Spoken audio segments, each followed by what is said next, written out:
Buenas tardes con todas y todos los miembros de la comunidad universitaria, de la comunidad académica y docente del Instituto de Altos Estudios Nacionales, la Universidad de Posgrado del Estado.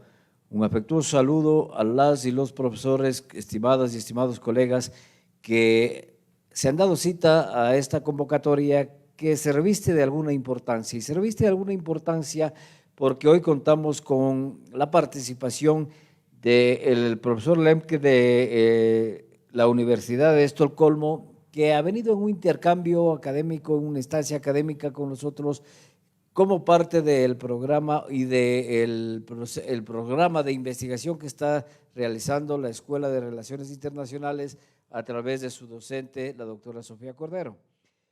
En esta oportunidad nosotros vamos a contar con la participación del profesor Lemke porque queremos compartir las experiencias que él tiene y sobre todo tener de primera mano la información relacionada al intercambio que podemos obtener con la Universidad de Estocolmo especialmente y con las universidades europeas. El intercambio de docentes, el intercambio de investigadores, el intercambio de estudiantes entre centros universitarios simplemente crea un especial ambiente y una especial experiencia con la que se fortalecen los procesos universitarios. Y es así que ya en un intento, un muy buen intento, se ha realizado esta experiencia de Sofía Cordero con la Universidad de Estocolmo en su programa académico de investigación. Una instancia de ella de algo más de un mes en la Universidad de Estocolmo permitió que en contraparte tengamos la presencia en nuestra universidad del profesor Magnus Lemke. El profesor Lemke, que conversará con nosotros sobre estos procesos de intercambios académicos, es PhD en Ciencia Política por la Universidad de Estocolmo, es docente, investigador del Instituto Nórdico de Estudios Latinoamericanos de la misma universidad y él articula los centros pares de Dinamarca, Noruega y Finlandia, es decir, también tiene relación directa con los centros de estudios latinoamericanos en esos tres países. El doctor Lemke es experto latinoamericanista y sus líneas de investigación se enmarcan en el estudio de las instituciones políticas en pesos y contrapesos y la democracia deliberativa, movimientos sociales en relación con poblaciones campesinas y pueblos indígenas. Desde luego, por sus líneas de investigación tiene especial interés en el Ecuador, ya que la participación de las comunidades hoy en el Ecuador y en Sudamérica especialmente se ha tornado sumamente importante. Los casos de Ecuador, de Colombia, de Chile, de Bolivia, de Panamá inclusive, está dando un especial aspecto de participación a las comunidades indígenas de los países sudamericanos y en algunos casos de los países latinoamericanos. En esta primera instancia, entonces, el doctor Lemke conversará con nosotros sobre las experiencias que él tiene de intercambios y cómo podemos nosotros enriquecer nuestra actividad académica en intercambios con las universidades europeas y los centros europeos de estudios latinoamericanos que han sido mencionados y que pueden ser coordinados con el profesor Magnus Lemke, profesor de la Universidad de Estocolmo. En una segunda parte, el profesor Lemke con Sofía Cordero conversarán sobre el proyecto que ellos trabajan sobre el Estado plurinacional en Ecuador y Bolivia. Es un proyecto de investigación que Sofía especialmente, y lo conozco desde hace rato, lo viene realizando desde sus tiempos de estudiante de doctorado y desde luego se ha convertido en una especialista en el tema y compartirá con nosotros también esa enriquecedora experiencia en temas de investigación. Sin más, entonces, yo voy a dejar con ustedes al profesor Magnus Lemke y luego del conversatorio esperamos tener preguntas que serán respondidas por el profesor para enriquecer, repito, nuestra curiosidad sobre los intercambios que podamos en un momento determinado ser parte de ellos. Dejo entonces con ustedes al profesor Lemke, dándole la más cordial bienvenida a este conversatorio. Buenas tardes, profesor, bienvenido. Buenas tardes y muchas gracias por esta introducción. Y antes de todo quiero aprovechar la oportunidad para agradecer al IAN y especialmente a usted, señor rector, por haberme recibido aquí en IAN. Ha sido una estancia de 2 meses muy interesante y productiva también. Hemos desarrollado yo y Sofía el proyecto que tenemos sobre plurinacionalidad y por supuesto siempre me gusta mucho estar aquí en Ecuador. Es la 4ª vez que estoy en ese país haciendo estudios. Yo quiero empezar diciendo unas palabras de mi instituto, el Instituto Nórdico de Estudios Latinoamericanos de la Universidad de Estocolmo. Es un instituto que se fundó en los años 50, entonces bastante viejo, y funcionó durante como 3 décadas como un instituto independiente. Pero después de 4 décadas hemos sido integrados en la Universidad de Estocolmo. Una tarea importante para el instituto, por supuesto, es la enseñanza y tenemos cursos y programas en el nivel de pregrado y también en posgrado. Tenemos 2 programas de maestría y vale mencionar uno de los programas que es un programa financiado por la Comunidad Europea dentro del programa de Erasmus. Y ese programa de maestría es una cooperación entre la Universidad de Salamanca, la Sorbonne en París y nuestro instituto en Estocolmo, donde los estudiantes durante 4 semestres empiezan en Salamanca un semestre, después van a Estocolmo y después a París y terminan el 4 semestre en América Latina haciendo trabajo de campo. Entonces, es también una posibilidad para muchos de América Latina, estudiantes, de estar aplicando por ese programa, donde todos son becarios de dinero de la Comunidad Europea. Profesor, en este programa que se realiza en 3 países con 3 idiomas diferentes, ¿es ofertado en qué idioma? Español, francés y inglés, porque la enseñanza en Suecia solo en inglés. Entonces, para entrar en ese programa se tiene que ser trilingüe, de español, francés y inglés. Muchas gracias, profesor. Sí. Vale, más del instituto tenemos una biblioteca bastante grande y tenemos una revista, la revista nórdica de estudios latinoamericanos. Y tenemos, es importante mencionar, un tercer pilar. Durante los años 70, muchas personas de América Latina llegaron a Suecia como refugiados de las dictaduras, particularmente de Chile y Uruguay. Muchos de ellos quedaron, ahora tenemos la 2ª, la 3ª generación de esa comunidad. Y muchos de ellos, de la 3ª, 2ª, 3ª generación, son estudiantes nuestros. Y también tenemos seminarios abiertos.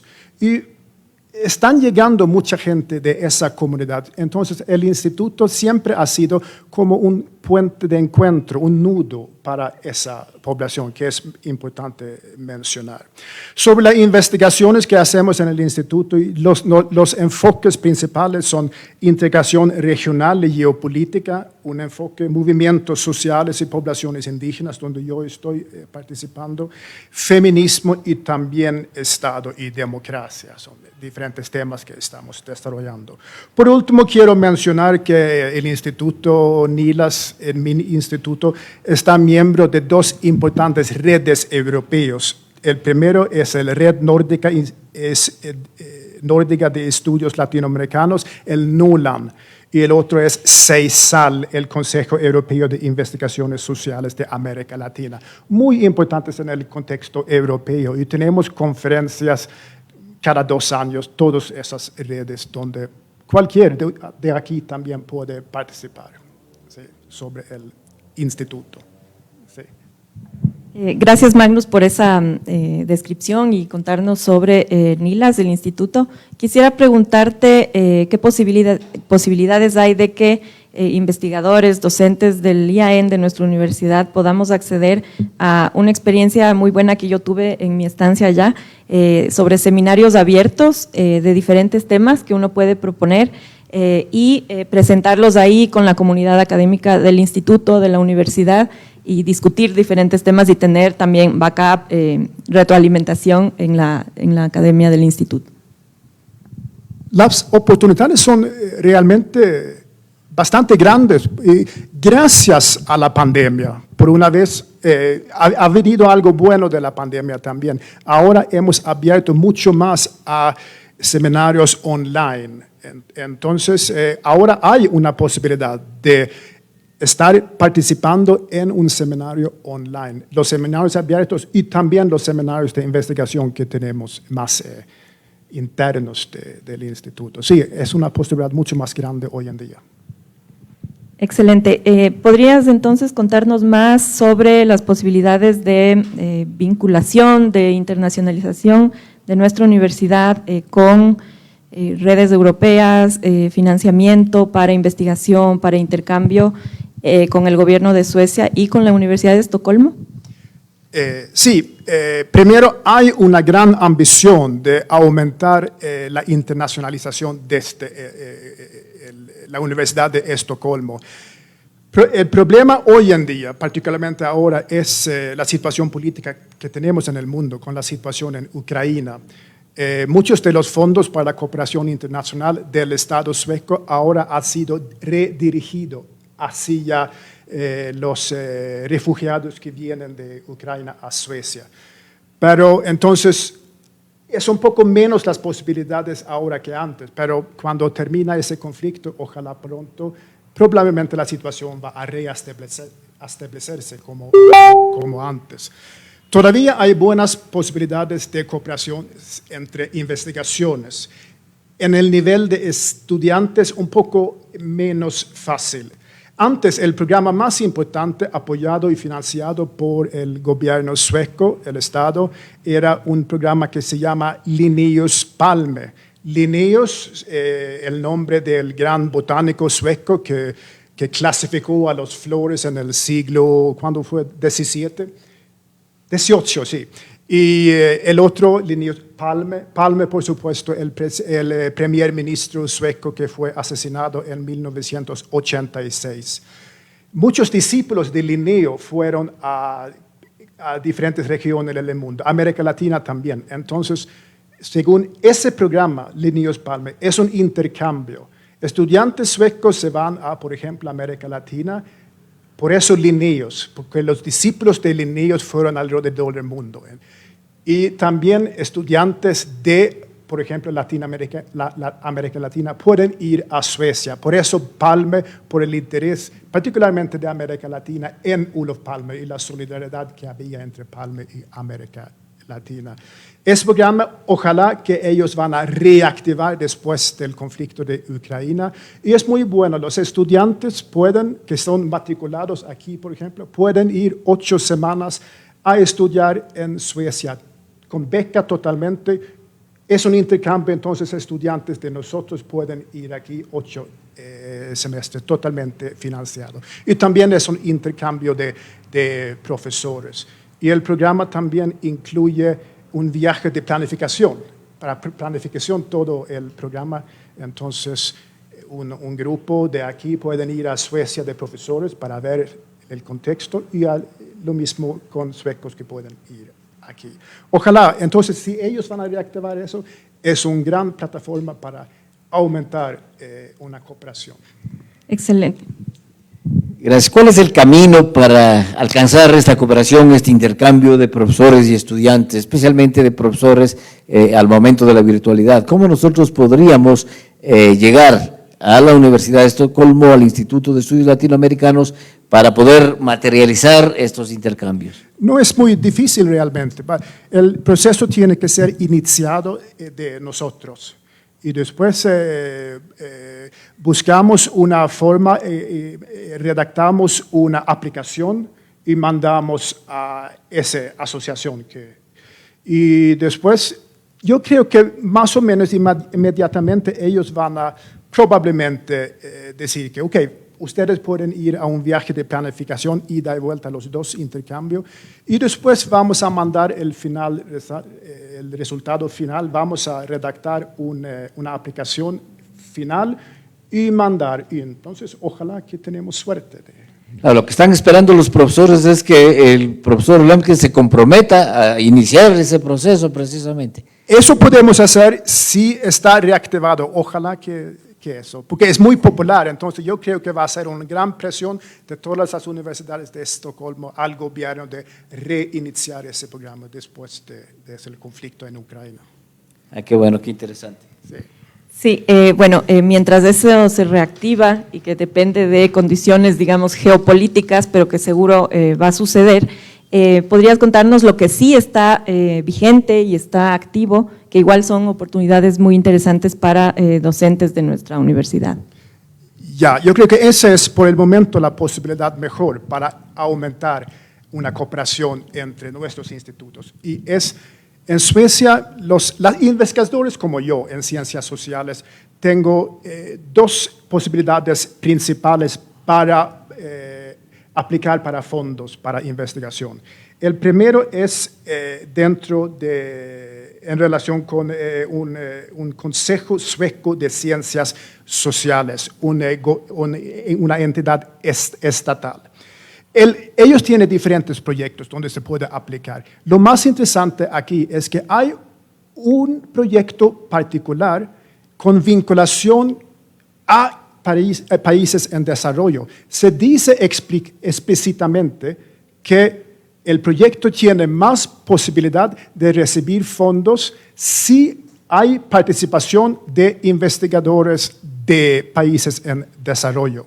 Se puede estar hasta 6 personas en un grupo que aplica para esos fondos. Sí, hay una gran competencia en recibir fondos, pero hay más posibilidad si hay un grupo de Suecia y de países en desarrollo. Aquí, entonces, se puede armar ese grupo y tratar de aplicar por fondos aquí. El tema tiene que ver con desarrollo y también se dice algo, ¿cómo se dice esos de desarrollo sostenible? Los ODS. ODS, sí, tiene que tener vinculación con algunos de los ODS. Pero después, sí, solo es aplicar. Y la otra es, también tenemos fondos que vienen del Banco Central de Suecia. También grupos de investigadores pueden aplicar eso. Aquí no hay ese proyecto dirigido particularmente a países de desarrollo, pero todavía es una posibilidad también de armar un grupo para aplicar allí. Los grupos de investigadores que me dice mínimo deben ser 6. No, máximo 6. Máximo 6, es decir, podrían haber también participaciones individuales, es decir, investigadores individuales, o necesariamente tienen que ser grupos de investigadores. Vale, tiene que ser, si alguien de aquí quiere participar, tiene que hacerlo con un sueco, porque el aplicante principal tiene que ser sueco. Pero esa persona puede armar un grupo de investigadores en cualquier parte del mundo. Entonces, pero si es 2 personas, no importa, hasta 6 puede ser. Pero yo creo que un grupo más grande tiene más posibilidad, es mi intuición. Lo interesante de esto en términos de vínculos y de internacionalización creo que es que al tener que obligadamente el investigador sueco incorporar investigadores de América Latina o de otros países con ingresos medios o bajos, hace que haya que hacer relaciones interuniversitarias. Entonces, por ejemplo, un investigador de la Universidad de Estocolmo, de Nilas o del Departamento de Ciencia Política puede hacer un vínculo con un investigador del IAEN y así se genera ya sea un grupo de 2, de 3, hasta 6 personas y eso abre las oportunidades para futuros convenios, etcétera. ¿Cómo ha sido nuestra experiencia con el profesor Magnus también? En esa experiencia, la profesora Sofía Cordero también podría hacer el enlace ya que está establecido para que otros profesores interesados en investigar cualquiera de las líneas que propone la Universidad de Estocolmo, conformar los grupos y postular a esos fondos.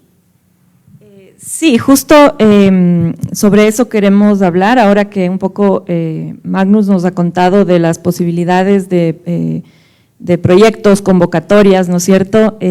Quisiéramos contarles cómo ha sido nuestra experiencia de un intercambio académico, pero también de un desarrollo de un proyecto de investigación a dos manos, digamos, entre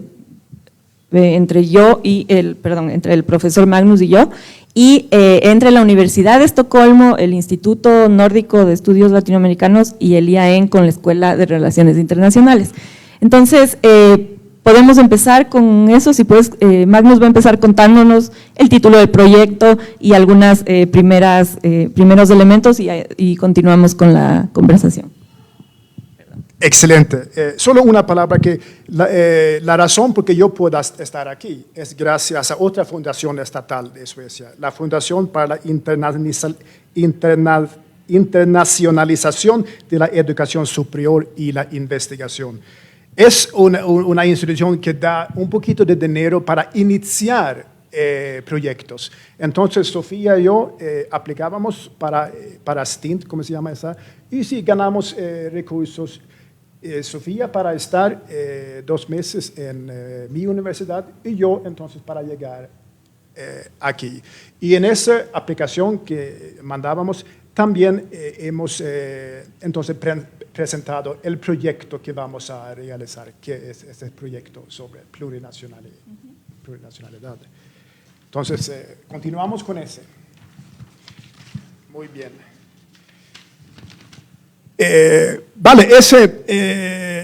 El proyecto sobre plurinacionalidad que tiene por el momento el título en inglés Implementing Plurinationality State Transformation in Ecuador and Bolivia.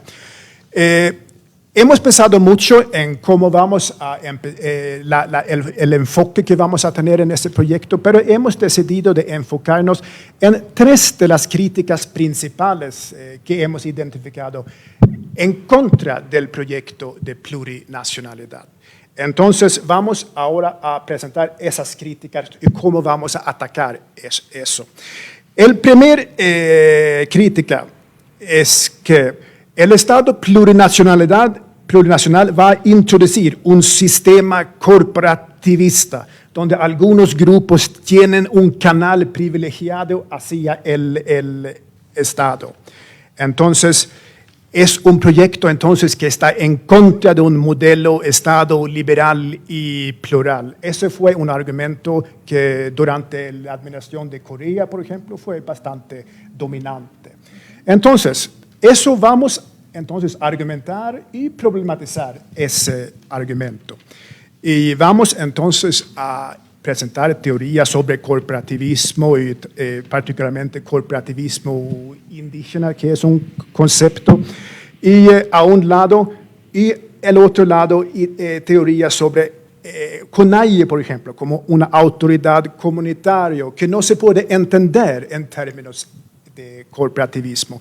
Y por supuesto, en este tema de autoridad comunitaria, Sofía es la experta de eso. Sí, justamente lo interesante de discutir, de problematizar este tema es mirar de qué manera el Estado ecuatoriano, ¿no es cierto?, puede transformarse en estos términos de incorporar las demandas que están detrás de la plurinacionalidad sin ir contra la democracia liberal, la participación plural, ¿no es cierto?, y todos los conceptos básicos de la democracia liberal, sino profundizándola y complementándola con otras formas de democracia que ya han sido implementadas, pero sobre todo desde lo local. Como todos sabemos, desde los años 90 el Ecuador es un ejemplo de prácticas de, por ejemplo, asambleísmo, institucionalización de formas de participación ciudadana, ¿no es cierto?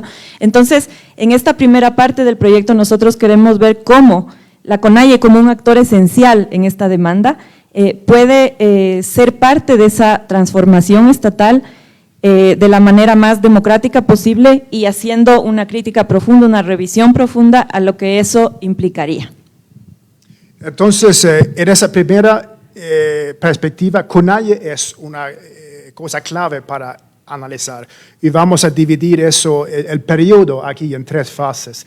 La preconstitucional, o sea, pre-2008, el papel que tenía CONAIE, el papel que tiene CONAIE ahora en el proceso de implementar la plurinacionalidad, pero también CONAIE en la visión de las indígenas. Cuando hay un Estado plurinacional implementado, ¿qué papel va a tener CONAIE? Entonces vamos a analizar eso. Eso es la primera de los tres. Excelente. Sí. Vamos por la segunda es, la crítica es, el Estado plurinacional es solo un proyecto de los indígenas, es un proyecto rural y así. Aquí vamos a basarnos en las teorías de Donald Horowitz, que dice que si comparamos la población indígena de África y América Latina, por ejemplo, en América Latina hay una coincidencia entre clase social y etnicidad. Entonces, la población indígena muchas veces está en la posición un poco bajo en la sociedad. Mientras en África tú ves un grupo étnico, tiene todas las clases. Es un grupo más heterogéneo, según Donald Horowitz. Nosotros estamos bajo la impresión de que, por decir que las poblaciones indígenas de América Latina están en un proceso, digamos, africanizaciones, más estratificados ahora. Entonces, ese proceso, ¿qué significa para el proyecto de plurinacionalidad? Sí. Exacto, como dice el profesor Magnus, lo que queremos problematizar es una mirada actual, ¿sí? Que ve los desafíos de la implementación, la transformación hacia un Estado plurinacional. ¿Qué significa cuando las poblaciones indígenas ya no están solo en lo rural, ¿sí? Ya no están solo en comunidades en el campo, sino que están urbanizadas? La mayoría de la población indígena vive entre el campo y la ciudad, está profesionalizada o está en proceso de profesionalización. ¿Y qué significa entonces? ¿Qué papel tienen los derechos colectivos para un joven? ¿Sí? Un joven que inicia su universidad en cualquier ciudad del país, o para un profesional, un comerciante que vive entre la comunidad en Otavalo o en Imbabura, pero también que comercia en todo el país y fuera del país. Entonces, mirar como una demanda que tiene el desafío de ir más allá de lo indígena, de ir más allá de lo rural. Caso contrario, puede quedarse, digamos, en el papel, ¿no? Puede quedarse en el discurso y no beneficiar a lo que es el marco más importante o el marco más general, que es la profundización de la democracia y de la transformación estatal hacia esa sociedad plural. Perfecto. Y último, la tercera crítica que vamos a problematizar es la plurinacionalidad es una amenaza contra la unidad del Estado. Va a crear múltiples mini-estados dentro del Estado. Entonces, es una amenaza contra la soberanía del Estado. Vale, esto vamos a atacar a través de teorías sobre la falta de capacidad estatal y la ausencia territorial del Estado en muchas áreas de América Latina. Aquí tenemos teóricos como Guillermo O'Donnell y sus áreas marrones, Jonathan Fox, enclaves autoritarios, Deborah Yashar, el alcance desigual del Estado, Michael Mann, de poder de infraestructura, todos esos que hablan de esas cosas. Entonces, el problema que vamos a desarrollar y problematizar es, muy bien, pero entonces plurinacional está una amenaza de qué si el Estado es en una gran manera ausente. Entonces, más o menos allí vamos a empezar a discutir. Sí, lo interesante de este tercer eje o tercera línea es incorporar la discusión de la plurinacionalidad dentro de un marco más grande, que es la discusión sobre la capacidad estatal en América Latina y específicamente en la región andina y en Ecuador. Entonces, todas esas demandas que han surgido justamente por una ausencia estatal en territorios, en lo rural, ¿no es cierto?, en sectores de la población que no ha sido atendida históricamente, han permitido el desarrollo, por ejemplo, de formas comunitarias de comercialización, de producción económica, pero también de tener sus propias autoridades y la famosa, importante y central demanda de autogobierno o libre determinación. Pero para incorporar esto en la discusión más grande sobre la capacidad estatal, que es lo que nos preocupa a todos y a nivel latinoamericano, ¿no es cierto?, hasta dónde el Estado ha llegado y cómo el Estado tiene que llegar en su territorio para evitar conflictos como los que hemos tenido en octubre del 2019, en junio de 2022, ¿no es cierto? La ausencia de control del territorio de un Estado que provoca violencia, provoca descontrol y conflicto social. Entonces, ¿cómo la plurinacionalidad puede bien irse contra quizás la unidad del Estado y esa capacidad estatal al cuestionarla, o quizá puede ser un complemento, porque al final del día hemos podido a lo largo de la vida, digamos, académica y de la investigación actual, hemos podido ver que la demanda de plurinacionalidad incluye siempre una demanda por satisfacción de necesidades básicas que no son solo derechos colectivos, sino son servicios básicos, educación, salud, oportunidades económicas, seguridad social. Entonces, ¿en qué medida el Estado plurinacional es un complemento o puede ser un complemento a un estado de bienestar o un estado capaz? Entonces, aquí tenemos un proyecto con 3 ejes y es muy probable, y yo creo que tiene capacidad de, podemos invitar a más investigadores de Ecuador en ese proyecto y después aplicar por los 2 fondos que yo he mencionado, con un grupo de máximo 6 investigadores. Sí, aquí yo quiero hacer énfasis en mi experiencia positiva en mi estancia en la Universidad de Estocolmo, en cómo es un espacio de recibimiento para extranjeros, ¿no? Como dice Magnus, desde los años 70 es un espacio de acogida, no solo a partir de las dictaduras, sino en adelante de estudiantes a través del programa La Globe y de la comunidad latina en Europa.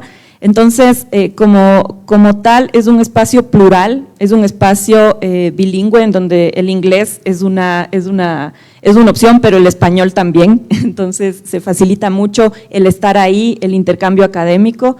Los seminarios, de hecho, puede uno presentarlos en español también. Entonces, en esa estancia yo pude además tener acceso a la biblioteca de la Universidad de Estocolmo, que es un gran recurso, y a todos los colegas que están ahí, ¿no? Entonces, animarles para que se interesen por estas oportunidades y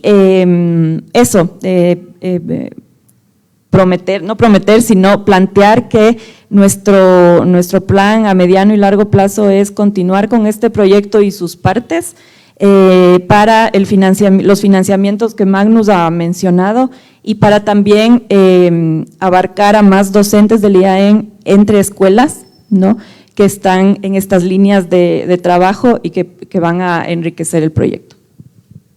Sí, muy interesante lo dicho por Sofía Cordero. Nosotros consideramos que el abrir una posibilidad de intercambio con la Universidad Europea y a través de la Universidad de Estocolmo va a enriquecer las actividades docentes y de investigación de nuestra universidad, pero los primeros pasos que ya se han venido dando tienen que ser complementados con actividades propias de los profesores, es decir, los profesores son los que tienen que buscar estas oportunidades que se van a ir dando no solamente a través de los procesos de investigación, sino hablaba el profesor Lemke de ciertos cursos virtuales en los que pueden participar o en los que podemos participar desde nuestra universidad. Entonces también es una oportunidad a la que debemos llegar y a la que debemos buscar. Sin embargo, me queda una pregunta y una duda. ¿Es el pueblo noruego es tan diferente al pueblo andino? ¿Por qué el interés del Centro de Estudios Latinoamericanos de la Universidad de Estocolmo? ¿Por qué el interés del profesor Magnus Lemke sobre un tema tan distante, tan lejano, tan diferente? ¿Y cuáles son los resultados que se aspiran los beneficios, mejor dicho, que se esperan de esa investigación? Lo bueno con el tema de plurinacionalidad es que no es un tema ajeno a los intereses de Suecia. Suecia, junto con Noruega y Rusia y Finlandia, tiene la única población indígena de la comunidad de Europa. Son los sames que viven con nosotros. Y la integración de sames, la pregunta de democracia, de bienestar en relación con nuestra población indígena, es un tema muy importante en Suecia, Por eso, lo que está ocurriendo en Ecuador, en Bolivia, ahora quizá en Chile, es muy importante para nosotros. Nosotros no estamos hablando en Suecia de plurinacionalidad y los samis tampoco, lo que yo sepa. Pero todas las preguntas que involucran el tema de plurinacionalidad sí son muy importantes para Suecia también. Entonces, ese tema yo creo que va a atraer interés también de los que están evaluando el proyecto en esos fondos. Muchas gracias, profesor. Tenemos algunas preguntas para usted especialmente, y la del estudiante del Instituto de Altos Estudios Nacionales, Wilton Soria, le pregunta: ¿cuáles son las oportunidades de formación en maestría o PhD para profesionales o ex estudiantes del Instituto de Altos Estudios Nacionales y en qué áreas podrían ellos optar? ¿Puede ayudarme con...? Sí. Para entender. Voy a ayudar un poco al profesor a comprender la pregunta. El español es un poco complicado, pero sí, ¿qué posibilidades hay de estudios de posgrado, ya sea maestría o doctorado, ¿no es cierto?, para un estudiante del IAEN, ¿sí?, que ya ha hecho unos estudios previos en algún área de posgrado. ¿Qué posibilidades hay? ¿Cómo es el proceso para poder insertarse en algún programa en la Universidad de Estocolmo? Vale, el proceso es que tenemos intercambios en el nivel central, entonces, pero ese es con ciertas universidades de América Latina, por ejemplo. Entonces, son más fácil para ellos. Si no, quizás es un poco más difícil. Se tiene que ir a Suecia y matricularse y hay un costo para eso. Entonces, puede ser un poco más difícil. Pero a través de esos programas que he mencionado, de Erasmus de la Comunidad Europea, busca eso, información sobre Erasmus de la Comunidad Europea, de todas las posibilidades que hay allí. Y también si ellos están activando ese Linnaeus Palme también es una posibilidad. La Globe de maestría es una posibilidad, pero se tiene que ser trilingüe. En términos de hacer un doctorado, lamentablemente en nuestro instituto no hay esa posibilidad, pero estamos cooperando con la Universidad de Helsinki en Finlandia, donde hay posibilidad de doctorado en el tema de América Latina. Si tú tienes otras disciplinas, ciencia política o cualquiera, hay otras posibilidades, pero entonces es con los departamentos de ciencia política, etcétera, que es otra pregunta. Claro, las posibilidades están abiertas entonces a través del programa de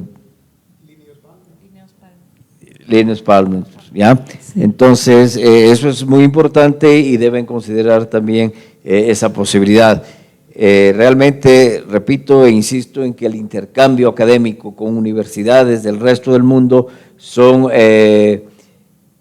programas que enriquecen la capacidad de investigación, la capacidad de docencia y el nivel, desde luego, no solamente de estudiantes y profesores, sino también el nivel de nuestra universidad. Sus palabras finales, profesor, y Sofía, por favor. No, voy a hacer lo máximo para en muy corto plazo poder regresar a Ecuador y continuar ese proyecto, lo que voy a hacer con gran gusto. Pero no más que voy a agradecer otra vez la posibilidad que usted me ha dado y a IAEN para estar aquí. Esos casi 2 meses muy productivos. Gracias. Igual yo, señor rector, quiero agradecerle porque este ha sido un proyecto que tuvo la posibilidad de ser financiado por STINT, por la cooperación sueca, gracias al apoyo justamente del IAEN, porque es un proyecto que si no es en cooperación interinstitucional entre 2 universidades, no se puede hacer. Entonces, también al decanato de la Escuela de Relaciones Internacionales y a la apertura que ha habido para que yo vaya a hacer esta instancia, a pesar de dificultades que, bueno, todos sabemos como docentes del IAEN hay ciertas dificultades como universidad pública, pero si se quiere, se puede encontrar la manera, digamos, sin provocar problemas de tipo administrativo y también la oportunidad de que haya un docente haciendo una estancia aquí Creo que, como dice Patricio, depende de nosotros generar investigación para luego entrar en procesos de financiamiento, de concurso, de intercambio. Hay que dar el primer paso, pero creo que los docentes del IAEN todos tenemos nuestros proyectos de investigación para dar ese paso, ¿no? Gracias, y gracias Magnus también por tu estancia aquí, y seguimos en la colaboración y sobre todo en la firma del convenio que está en proceso con la Universidad de Estocolmo. Muchas gracias, Sofía. Gracias a todas y todos los colegas que han participado en este interesante conversatorio en el que abre las oportunidades siempre para intercambio de académicos, de profesores y de estudiantes. Muchas gracias a todas y todos. Muy buenas tardes.